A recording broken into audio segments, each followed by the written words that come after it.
I'm really looking forward to this panel. My name is Hal Hodson. I'm a special projects writer at The Economist, which means I have a very vague job that no one understands. But I am very interested to be talking about decarbonising shipping today with an excellent panel. We've got ports, we've got shippers, and we've got their clients. And so we're covering the full equation. Our panel consists of Andreas Enger, who is the boss of Ho Autoliner, a car shipper. We've got Elizabeth Munkter-Rosenfeld, and you're from IKEA, head of sustainability across the supply chain. We've got Raul Cascajo, who is the head of environment at Valencia Port, I understand. Yes. And on remotely, we have Toshikazu Shiomi, who's the vice president of Ocean Network Express, a Japanese shipping company. Thank you for joining us, Toshikazu. To get us started, I think let's just have a quick opener from everyone going down the line, starting with you, Raul, on just what are the challenges to quickly decarbonizing global shipping from your perspective? Well, hello, everybody. It's a very tricky question, and I'm the first to answer. I think there are several challenges. The technological is not really a challenge because the technology is there, but the problem is how to reach that technology and how this technology takes land in our business. It's really difficult to engage all the actors of this chain to participate in the initiatives because we are talking from different areas. For example, we are a port authority, we are a state-owned company, and there are some other international companies, private companies. So sometimes the interests are not the same, although we aim for the same goal, but we try to find different paths. So I think the challenges is to agree on a common path to get the aim, and it's not really easy sometimes. Great. Elizabeth, you are buying services from these good folks. You would love for them to decarbonize so that you can decarbonize, but for you, these are scope 3 emissions. These are in your supply chain. So you are right at that coalface of the incentive problem, who does what and when. Tell us about a little bit, just a short snippet to get us going of how you think about that. Yeah, absolutely. So we don't own our vessels, or we don't have any own trucks, but we a big global shipper. We do about 2 million shipments a year over the oceans and on land. And of course, what we need, we cannot just go out and say, this is what we want zero emission shipping, because it's not ready yet. But we are also part of the solution, just as what you are talking about here, is how can we come together and actually accelerate the transformation that is needed. And the thing is that the technology is out there, the competency is out there, but it's about getting people to work together and collaborate together. So we need a bit of innovation in collaboration as well to get this going. Thanks, Elizabeth. And Andreas, from the shipper's perspective. Yeah, no, I think the key words is sort of leadership and cooperation. And leadership, because at least in the shipping industry, is very conservative. I think most people are still arguing, to wait.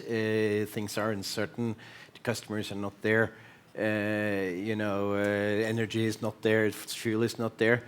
And we've taken a bold step about a year ago, and we've ordered 8 zero-carbon-ready world's largest actually car carriers that are dual fuels. They can run on conventional fuel, but it allows us to go into the dialogues with customers and fuel producers on and how to bring that to market.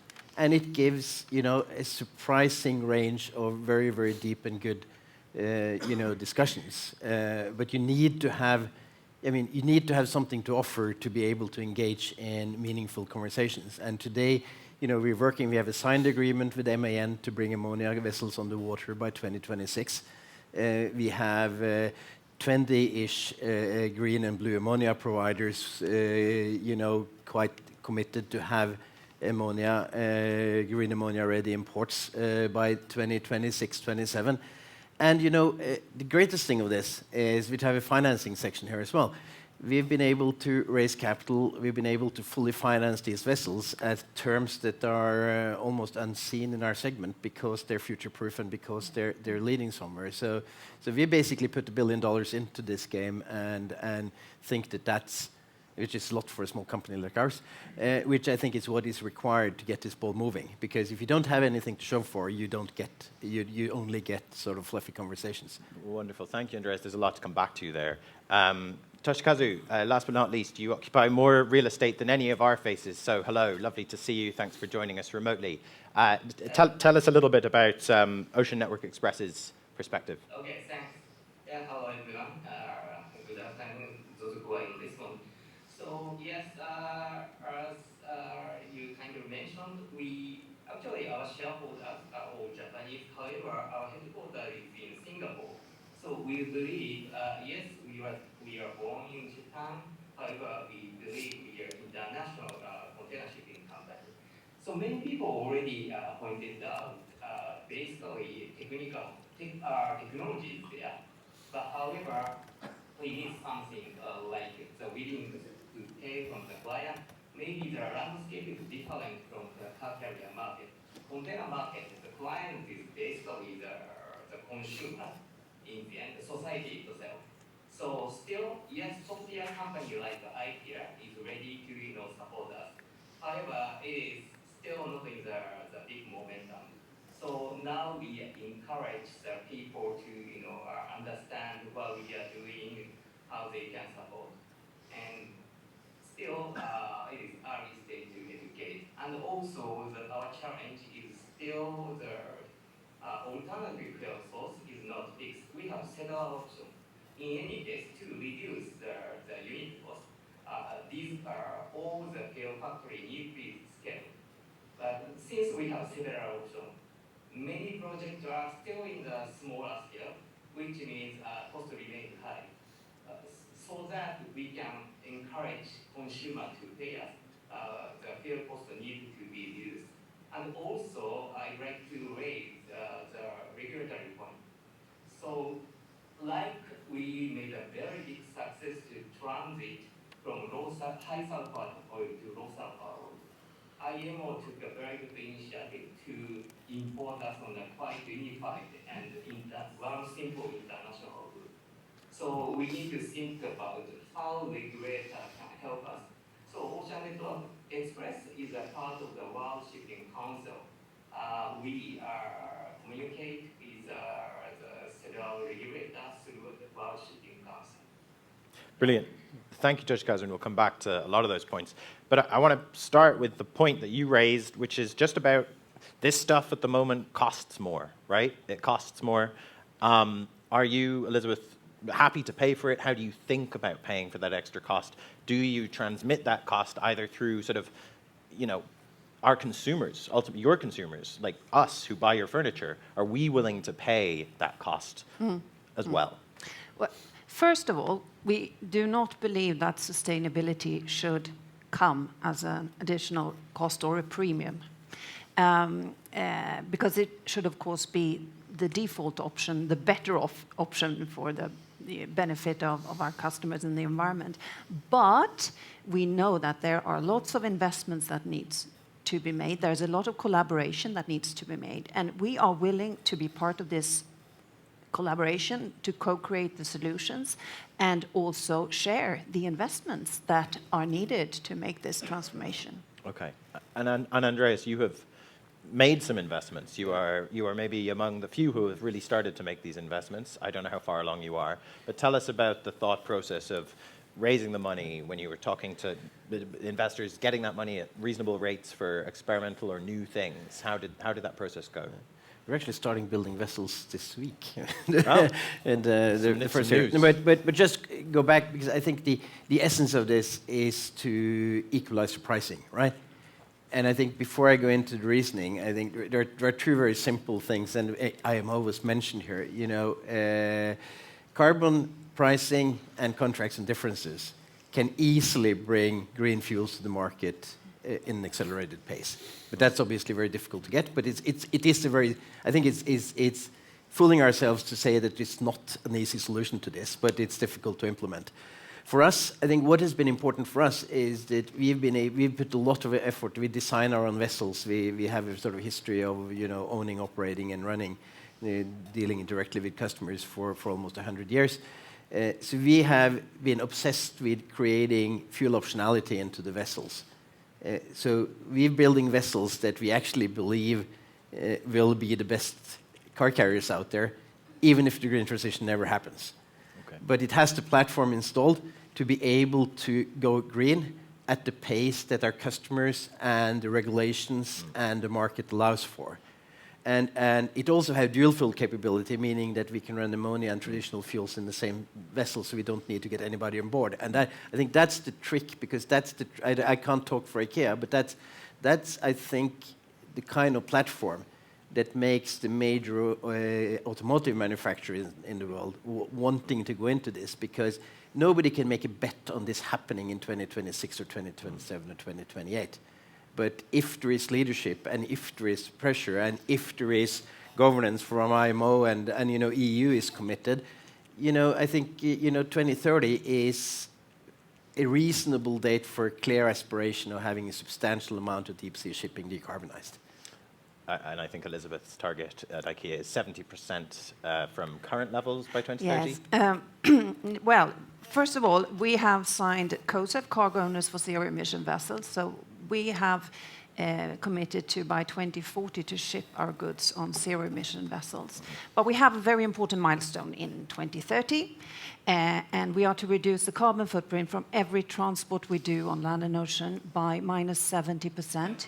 Compared to 2017 levels. And this is just around the corner, so the transformation really needs to speed up in order to reach this target. Because we know that from pure energy efficiency measures and for using more biofuels, we will not reach the target. We need zero emission vessels on the waters. Okay. Roel, ports are kind of the most important physical place where all of these transformations are going to happen. That's where the fuel is. It's where a lot of Scope 1 emissions are.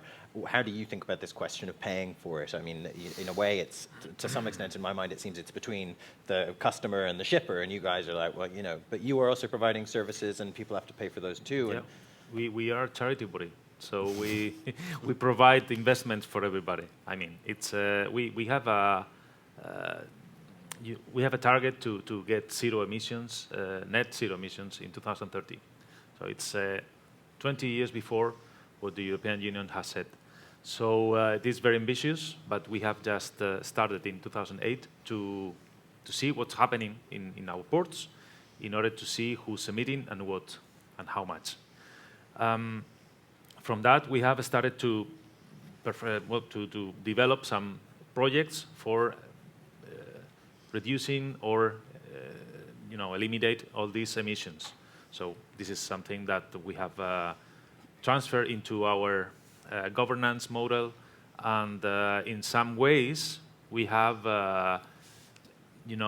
engaged the port community, companies, to perform or to participate in some projects with us. For example, the terminals have participated in decarbonization projects such as electrification of the terminals. I mean, electrification shouldn't be zero emission energy as such, but if you consider that it is from a renewable origin, then of course it's got to be electrified first if it's going to be. Well, the port machinery, the port cargo machinery is the most the easiest target to put the focus. Then the trucks are the most difficult. Then the ships are also difficult. But for example, that we have the first time we calculated our carbon footprint, it was in 2008, and according to our boundaries, Scope 1, 2, and 3, the port activity weight less than 2% of the total emissions. So we do what we can do, but we engage the port community also to participate. Ship owners. Now we are in the middle of a big investment for electrifying docks, because before the Fit for 55 package gets in force. So we are starting with that. But this is a new technology that is there, but nobody, some ports have already implemented it, but it's not widely implemented. So every port has it, and every ship has, even in the same terminal, a container ship is not, two container ship, sister container ship are not the same. for the connection. So we have to learn. And according to this investment, so the first thing is we have to do is to learn, and then in 2030 we will be ready to electrify all the docks. So this is one big investment that we're doing. We are participating in some other projects, such as the deployment or the use of hydrogen in port handling machinery. So we are in the middle of a process of testing this fuel in the port. With regards to the other alternative fuels, okay, this is something that the market will request. So we will facilitate that, but we are not the ones who have to provide that. So we need to provide the facilities, the environment, but our friend in the screen, he said that there is a regulatory problem that it will come because the technology is there. We want to do it, but at the end of the day, the regulation sometimes is not matching with the time. Yeah. Toshikazu, in talking to you before this panel, one of the things, you were very clear in that you want regulation on this. And we've heard that actually from others as well, that it would make everybody's life easier if there was, I don't know, a carbon price. Why do you think that isn't happening from your perspective, and how are you making arguments to the people who can make that happen for it? Or it's a very difficult question. And it's not only, how can I say, official opinion, because, we don't, this is, it's not in our hands. But however, when I have heard some discussion from my governmental colleague in a previous IMO meeting, so I feel that every country has different aspects, right? So one of the things is, how the developing countries will be supported, because Europe, North America, and Japan, they have grown by emitting a huge amount of GHG in the past. Now we are coming back to say to the rest of the world, okay, GHG is not good for the Earth, so we need to reduce it. So it's a kind of, how can I say, a difficult discussion. And also, some country has a huge shipyard industry behind, and ship owners like Japan.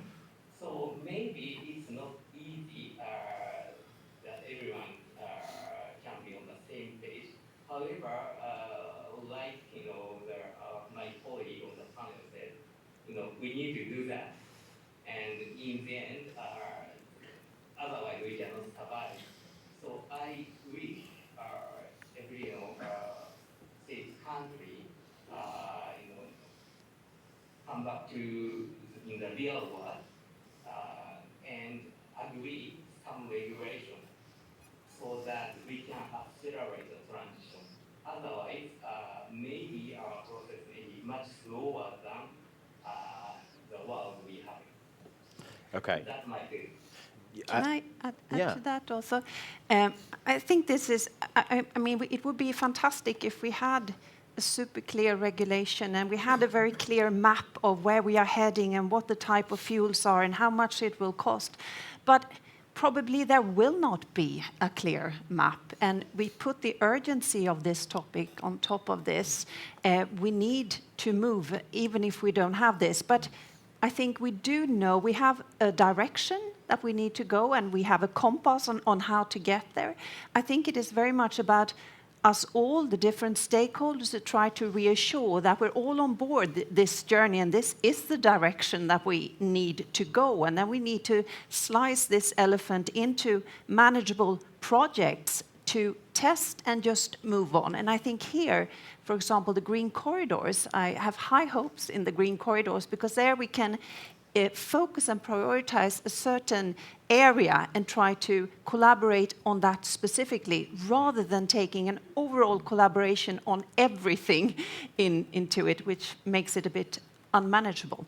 Well, then you will be swapping from panelist to audience member in a second, because we're talking about green corridors next. Andreas, you wanted to come in on this. Just a comment, because I agree. I, in a way, agree with both. But I think we should not lose sight of the fact that, if we want a fast green transformation or decarbonization of the hard-to-abide areas, it either the green has to be heavily subsidized, or carbon has to be taxed. And my experience is easier to get the governments to tax something than to subsidize something. So I think that's the way to go. But I also agree that we cannot let that agenda sort of stop us from acting now, and that's why we're saying we're building the platforms. If governments play on our side, we will run twice as much zero carbon capacity in 2030 than we will if they don't play. But we will do it either way, and we will be able to accelerate, because I think the key thing to this is to build optionality into your asset strategies, because making a billions of dollars bet on a particular outcome in this game is impossible. But our experience is that if you are capable of doing design, and if you're looking through the alternatives, there are not that many options, and if you can also have assets that allows you to time the integration. But I think the important part, particularly with what we're doing, if others are doing the same, even if the assets are there, they're going to run on traditional carbon-emitting fuels until the regulatory structure is in place, unless with customers, and we will get pockets of customers that will, some of the large automotive players will clearly create. We have BMW today with biofuel is running corridor with us from Europe to South Africa with 100% biofuel for their cargo share. Challenge with that is it's not scalable, but it's there. So there will be all these kinds of pockets of branded consumer goods that wants to do something to show that they're on the right way. But if you really want to do this at scale, it has to be a tax regime around it. Yeah. You said a couple of really interesting things I just want to come back to you on, Andreas. One was, do I understand it correctly that you're actually thinking about this rather in the same way that you've thought about fuel for your entire history, which is just de-risking? For instance, if price of diesel goes way up, then you guys suddenly your biofuel stuff looks a lot better. I mean, maybe it doesn't look even, but is to some extent, is this about thinking about just taking risk off the books in other areas and not necessarily just thinking about carbon? No, actually, for us, it's quite simple, because we have fuel is such a large part of our operating costs that fuel adjustments are in our contracts. So that ends up with customers and ultimately with consumers. But I think it is about creating the flexibility, and as long as we as ship owners create the flexibility, then actually governments can decide, or authorities can decide what kind of fuel we use by their taxation regime, and I think IMO is moving in the right direction. Right, you're getting now increasing constraints with the CII regulations into older ships, so it's going to be more expensive and less attractive to operate.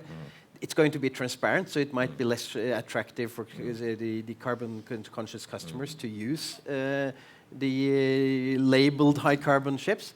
So it is moving, and EU is quite committed to those of us in our industry. Most of our vessels will call on EU ports, and there will be carbon taxes, I think. Yeah.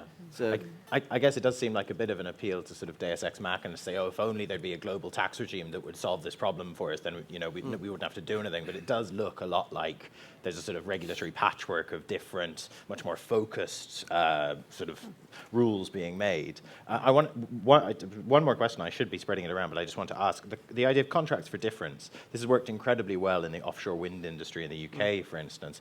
Can you explain for the audience, for us, how that would work in this instance? I mean, I think the basic idea that is promoted, with the IMO and shipping is that if you combine a carbon tax with contracts for differences for ammonia, methanol, or the low carbon fuels, you can basically use the proceeds from the tax. You get a double hit on the tax, right? You get the effect that increases the cost level and the willingness to pay for the zero carbon fuels, but it also reduces. So you get much faster. So it is a recognized financial tool that is easy to implement in the market. Yeah. And with the carbon tax, you can also actually fund it in a closed loop. So that's kind of the idea that is being promoted, and I think would be immensely helpful for accelerating the green transformation.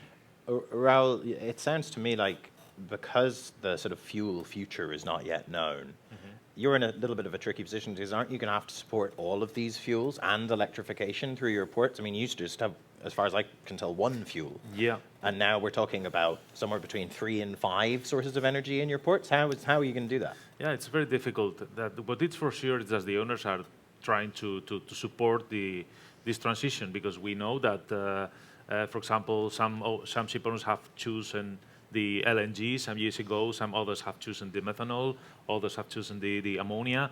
But at the end of the day, it's you choose this fuel according to some data or some indicators that you have that it could be workable for you. I'm representing the Port Authority of Valencia in a working group of the World Port Climate Action Plan, and this is actually the topic of the group, the green corridors and the alternate fuels. And what we are doing is we are building a tool for the readiness of the readiness level of the port for every type of fuel. So what we are building is we are distributing a kind of a questionnaire among the ports to build this index. So they will know at a glance what is the port readiness level of Rotterdam, for example, on ammonia, on methanol, on hydrogen, or whatever, PRL5, PRL7, PRL10. In our port, it's, as I mentioned before, it's, we don't have the demand of any particular fuel other than onshore power supply, which is why we are invested in these facilities, or any kind of the regulatory fuel.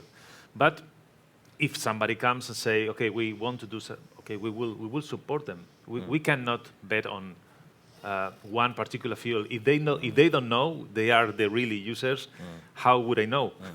Is there one of the difficulties, I've just been writing about this with sort of e-fuels in general, is just the timelines to connect to the grid, having a grid connection that's big enough, and getting planning permission to do it. I wonder if there's any kind of synchronicity being a port. You have a relatively large amount of land. I don't know to what extent space is at a premium. I don't know to what extent you have control over your grid connection. I wonder if there's a synchronicity there where you might in future be able to offer that sort of a connection for fuel generation. In our particular case, the electricity grid is ours. Okay. So we can, every consumer in the port is connected to our grid. This is immediately a huge advantage. Yes, or not. It depends, because we are not an energy company. Okay. So that is a problem, because we are port managers. So in this case, for the implementation of renewable energies and so on, then it is easy, because everything goes to your network and you don't send anything to the national grid. But in terms of further things like implementing hydrogen generation facilities or implementing something like that, we are not generating energy. And if we do, it's just to cover the excess of consumption that we will need in the future. You know, we have run our figures, and the consumption that will come in the next 10 years will be triple the one we have right now. So that is why we are also building substations and so on in order to make a proper grid. So everything will go according to the demand comes. So, but as I said, for example, offshore wind is ready long time ago. Floating offshore wind, I mean, but the regulation is not there. So the people that builds these facilities, they are waiting for the regulation to come. And this is something that happens also with the fuels and everything. Yeah. So we don't know how to operate. We don't have exact guidelines on how to operate the OPS, the onshore power supply. But we have to go and do it. Can I add something there also about the grid connection? Because for us, we are thinking on end-to-end flows, zero emission end-to-end. So it's also the land transportation connecting at the ports and then further on. So we also want to electrify the road transportation so we also need even more electricity for that as well. See that? Yeah. And I guess that's an example of you guys thinking together, because you can't solve that problem without Raoul's help, essentially. No, exactly. We need to collaborate. I wanted to ask Elizabeth, to what extent do you feel able to choose between, or to rework your logistics network so that you are choosing shipping lines or ports that are doing better at this, that how flexible essentially is your global shipping network that you tap into? Are you quite constrained, or are you able to move things around so as to basically make your choice in the market? I think right now we are using the network we have, but definitely I would say the transparency and visibility of the performance of different ports and of course of the shipping lines that are providing this data is important. I mean, those are our scope 3 emissions, and it's up to us. We need to drastically reduce them. We have science-based targets. So we need to have this visibility in order to focus and prioritize where can we, make the most impact. So this is important. And I think here we all need to collaborate together to ensure that visibility and transparency of the performance. Toshikazu, one of the things that you've talked a lot about is that it's worth focusing quite intensely on reducing your scope 1 emissions, which are your operating emissions, kind of maybe before you get too deep into the scope 3 emissions that Elizabeth just mentioned, which is your supply chain emissions, the emissions that come from your suppliers. Tell us a little bit about how One is doing that with its ships, with its scheduling, that kind of thing. So we can do a lot of things. So because our scope 1 is somewhat scope 3. So if we can reduce our scope 1, it will help IKEA or any another shipper. And just forget about the renewable or new fuel at this moment. So good example is already the portfolio told that even though it is the same ship, the actually performance is different. So we have a very, very big data by operating the vessel for the long term. So we actually change the operation vessel by vessel, and we gather the information from other company. And if we have the following prototype, it is extremely good for the vessel. So even though the distance is a bit longer or much longer, if we have a prototype for the vessel, actually we can reduce a lot of our scope 1. The other thing is basically one of the headaches we have at shipping company is we sometimes need to wait for long to the port for the parcel.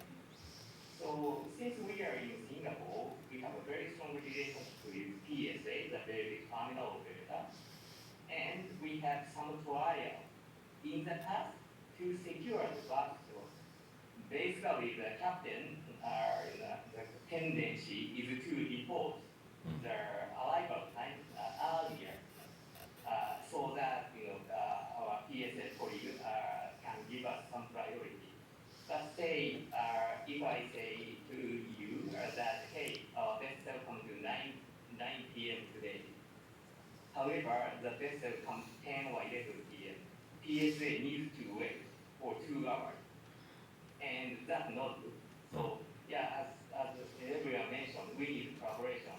So therefore, we are now declaring the exact estimate time of arrival, so that prototype can concentrate their the task. And in the past, because of our misdeclaration or they have lost 2 hours. Now they don't. So it's vice versa. Sometimes port inform that, hey, you can come to our bar like 10 p.m.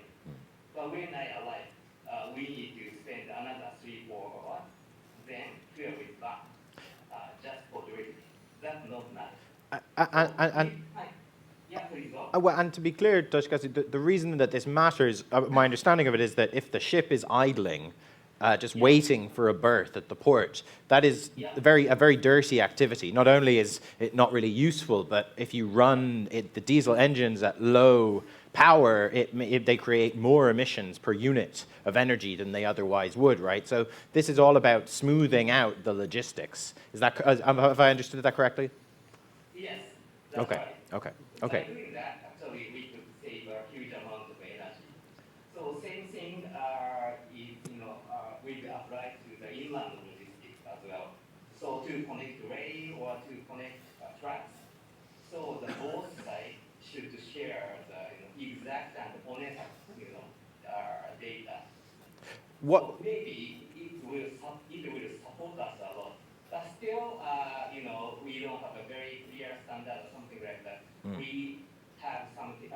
We team up with some of our core service providers just for a trial. But basically, the trial makes a good success. So we are planning to, how can I say, enlarge the project and involve more service provider so that we can save more GHG. And actually, that is good for everyone because we can reduce the cost in the end. I imagine that we'll be talking a little bit more about that in the Green Corridors thing. And just very quickly, I don't know if you have this number on the top of your head. If you don't, it doesn't matter. But proportionally, what kinds of emission savings are available through this sort of efficiency play, as opposed to, obviously, if you swap out zero carbon fuel, then there's very low emissions. How much of your emissions do you imagine that you could save by doing this across your whole business?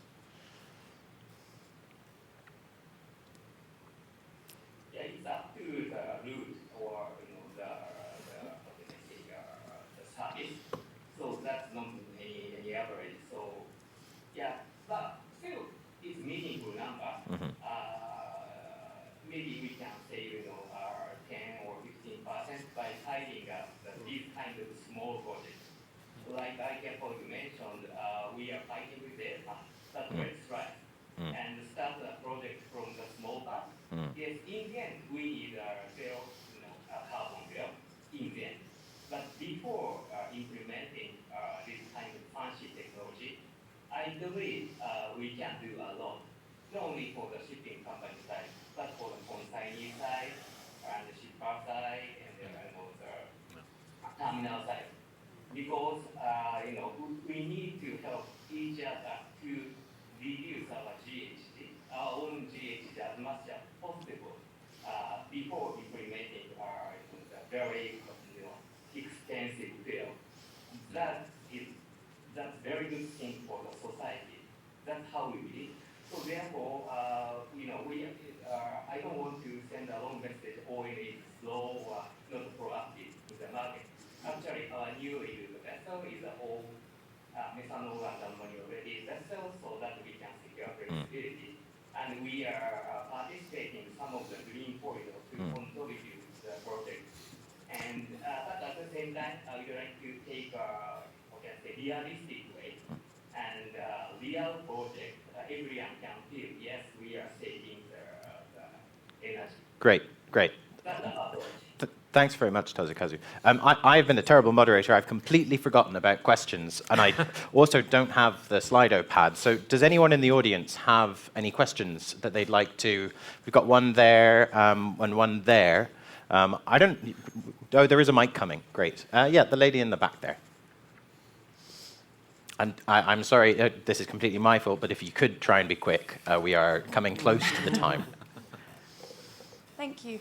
I'm Lucia Sider. I work at Marsh McLennan, so I'm part of Marsh's Climate and Sustainability Strategy team. My question is, as an insurance broker in this space, we've been trying to look at non-payment insurance structures to protect financial institutions lending to manufacturers against the risk of buyer defaults. So insurance and export credit agency guarantees can be a way to drive investment. So I wanted to ask Andreas and the panel to what extent you've been considering innovative financing structures to de-risk your investments. We have secured long-term financing on all our vessels as a combination of international leasing institutions and global shipping banks. And I think we've been looking through a wide range of that, but we've actually found that with our kinds of assets and the banking communities, with the Poseidon principles and all the kind of things, eagerness to upgrade their portfolio, we've basically seen incredible interest and very competitive rates on fairly traditional financing. But we do have Chinese lease financing but that's mostly to get long maturities to actually de-risk our own refinancing risk. Thanks, Andreas. I think let's go to the next question, if that's all right with you. If that helps you, questioner, then we'll go to the next person. Thank you. I'm Roberto from the Liner Shipping Association based in Hong Kong. I think it's good that we're talking about how to increase the speed for decarbonization given our global state. And providing support for first movers, for example, Hogan, O&E. But I'm based in Hong Kong, and in Asia there's a world of container carriers that don't have the financial means, the technological tools to be able to get where the big carriers are. By pushing too fast, not necessarily going slow speed of IMO, but pushing too fast and putting tax on carbon, et cetera, are we not consolidating or decreasing the operating playing field, creating a situation where there's fewer and fewer carriers that, for example, coming to Europe, there's not going to be as many carriers as before because of the tax.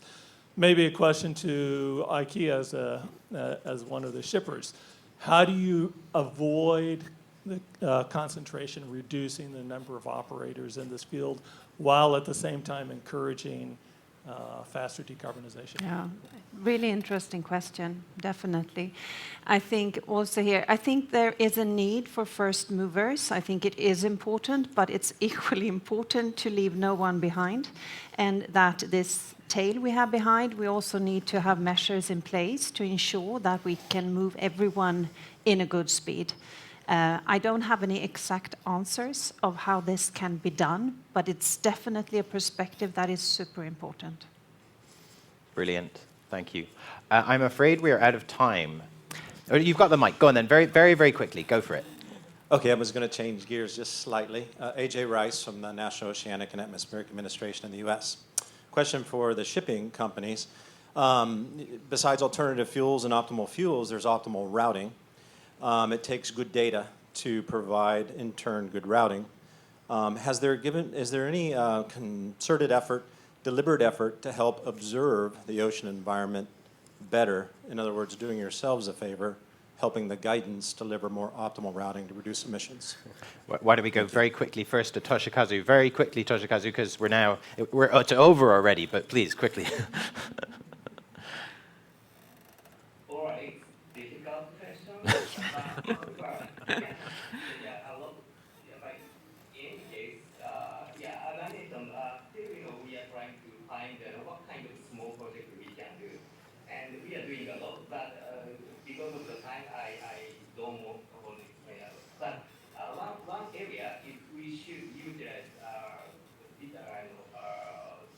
Digital technology more so that we can reduce the actual cost of the shipping or fuel. Yeah, that's all for me. So I think Toshikazu says, yes, please, that would be great. Look, we're out of time. Please join me in thanking our excellent panelists. And if you are interested in shipping, don't go anywhere because we've got more excellent panelists. So thank you very much, guys. Thank you.